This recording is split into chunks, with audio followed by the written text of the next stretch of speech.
വയനാട് ഇപ്പോൾ കോൺഗ്രസ് നേതാക്കൾ മാധ്യമങ്ങളെ കാണുകയാണ്. തത്സമയത്തിലേക്ക്. ഗൂഢമായ ശ്രമങ്ങളാണ് നടന്നുകൊണ്ടിരിക്കുന്നത്. ഒരു കാരണവശാലും ശ്രീ IC ബാലകൃഷ്ണനെ ഒറ്റതിരിഞ്ഞാക്രമിക്കാനും അപമാനിക്കാനുമുള്ളതായ ശ്രമം അനുവദിക്കില്ല എന്ന് കോൺഗ്രസ് ഒറ്റക്കെട്ടായി പറയാൻ ആഗ്രഹിക്കുകയാണ്. ബഹുമാന്യനായ ശ്രീ വിജയേട്ടന്റെ മരണം, മകന്റെ മരണം, അതിൽ IC ബാലകൃഷ്ണനുമായി ബന്ധപ്പെടുത്തി വ്യാജമായ ആരോപണമുണ്ടാക്കാൻ നേതൃത്വം കൊടുത്ത സാഹചര്യം അന്വേഷിക്കണം എന്നാവശ്യപ്പെട്ടുകൊണ്ട് ശ്രീ IC ബാലകൃഷ്ണൻ MLA തന്നെ ഇന്ന് SP-ക്ക് നേരിട്ട് പരാതി സമർപ്പിക്കുകയുണ്ടായി.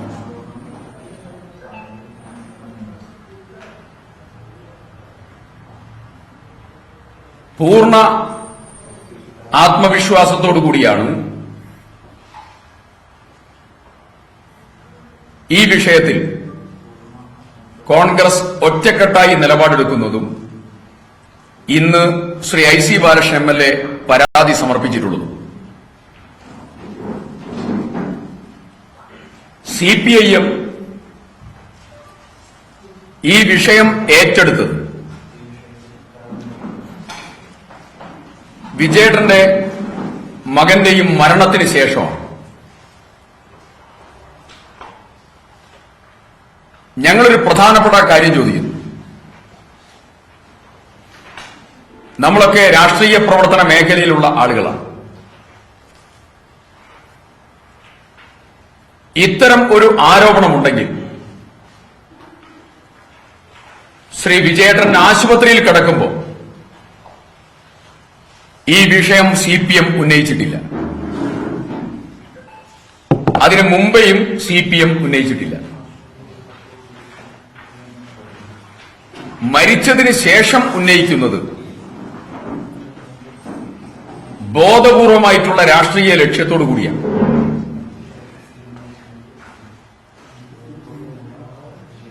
ഇതിന്റെ രാഷ്ട്രീയ തലത്തിൽ ഇത് കുത്തിപ്പൊക്കുന്നതിൽ CPM നേതൃത്വത്തിലുള്ള ഒരു വലിയ രാഷ്ട്രീയ ഗൂഢാലോചന. ആ രാഷ്ട്രീയ ഗൂഢാലോചന, അതിന്റെ കാരണം പെരിയ ഇരട്ടക്കൊലക്കേസിലെ വിധി വന്നതോടുകൂടി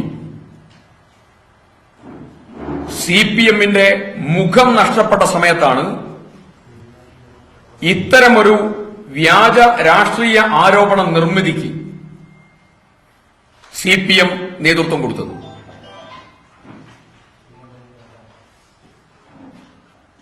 പെരിയ ഇരട്ടക്കൊലക്കേസ് വിധി CPM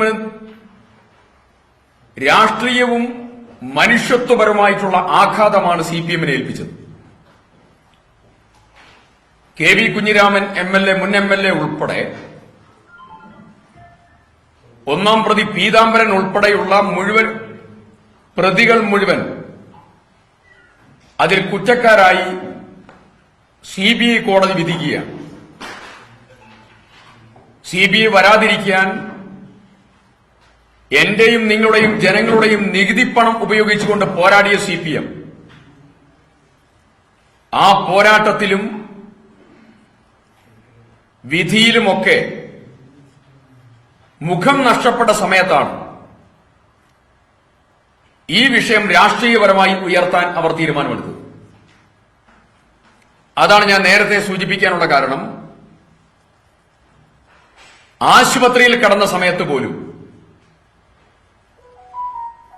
ഈ വിഷയം, ഒരു ചെറിയ കാര്യം പോലും സംസാരിക്കാൻ CPM തയ്യാറാവാതെ